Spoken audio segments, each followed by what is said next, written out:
The Aeldari craft world, the Edic Eldar are up against Blood Angels for another battle report.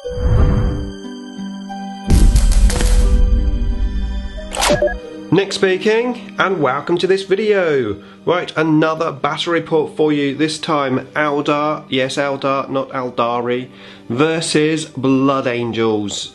Blood Angels have in their force a Bow Predator, a Furioso Dreadnought, a Captain, some Scouts with Snipers and some Close Combat Scouts. 750 points. And the Eldar force tonight, we have an Autarch on a jet bike with a Lance Spear thing.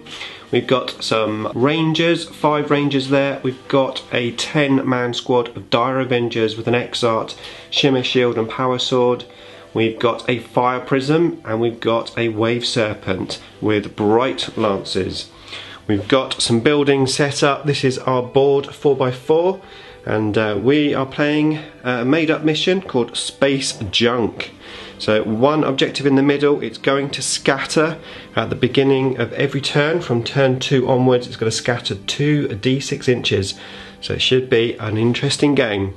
Okay, so we've just finished deploying. I have my Fire Prism Wave Serpent there in a central position. The Autarch is just in the building, and the Dire Avengers are inside the Wave Serpent. The Scouts are currently in the webway waiting to be deployed before the game starts.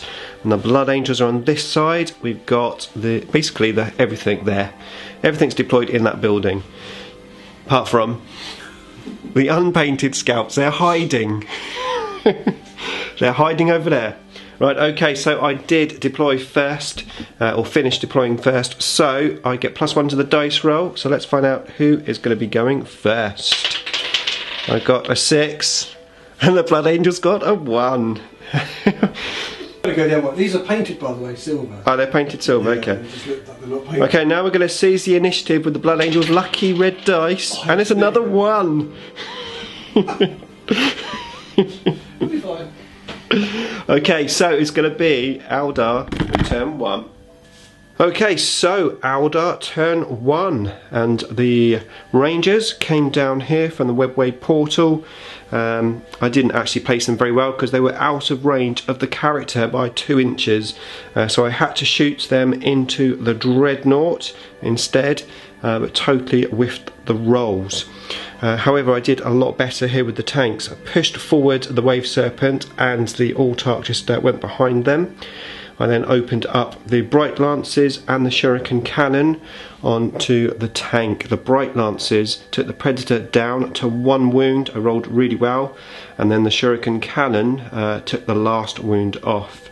I then shot into the Dreadnought with the Fire Prism and managed to get 5 wounds off the Dreadnought, so I did some serious damage there on turn 1.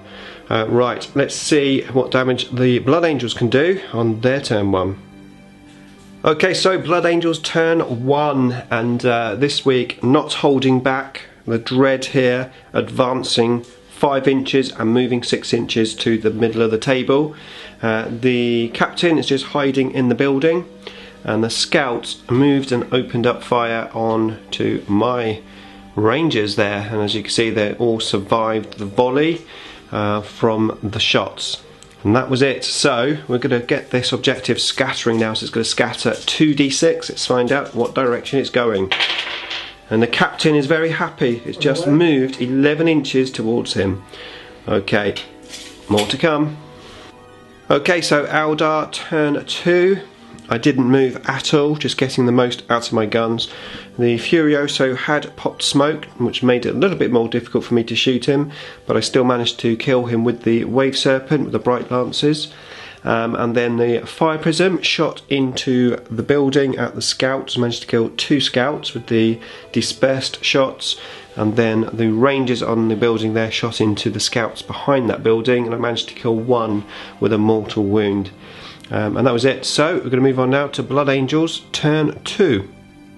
Okay, so Blood Angels turn 2.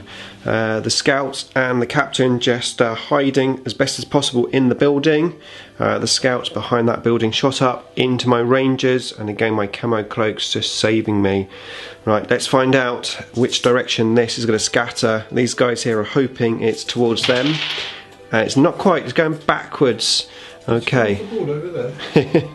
Right, here we go then. So it's going to be Eldar turn 3. Okay, so my turn 3, and with the objective over here, I decided to use my war gear and move on up. So this guy here that had a targeting matrix moved to the centre of the table, and this one here used its star engines and moved just there. I then shot the front cannons into the captain. I did no damage with his 3+ invulnerable shield. So that was that. I then shot the fire prism at the scouts, and I managed to kill all 3 of them. In the meantime, the rangers shot into the scouts behind the building and did nothing, and then the autarch just made a headway towards the scouts because these rangers aren't they're not doing any damage at all. Right, okay, so we're going to move in now to turn 3 for the Blood Angels. Okay, so Blood Angels turn 3, and they concentrated on this wave serpent here and very nearly destroyed it. The captain came up ready to assault. The scouts shot in, scouts doing no damage. This guy here though managed to take 12 wounds off. So the serpent there is just on 1 wound left.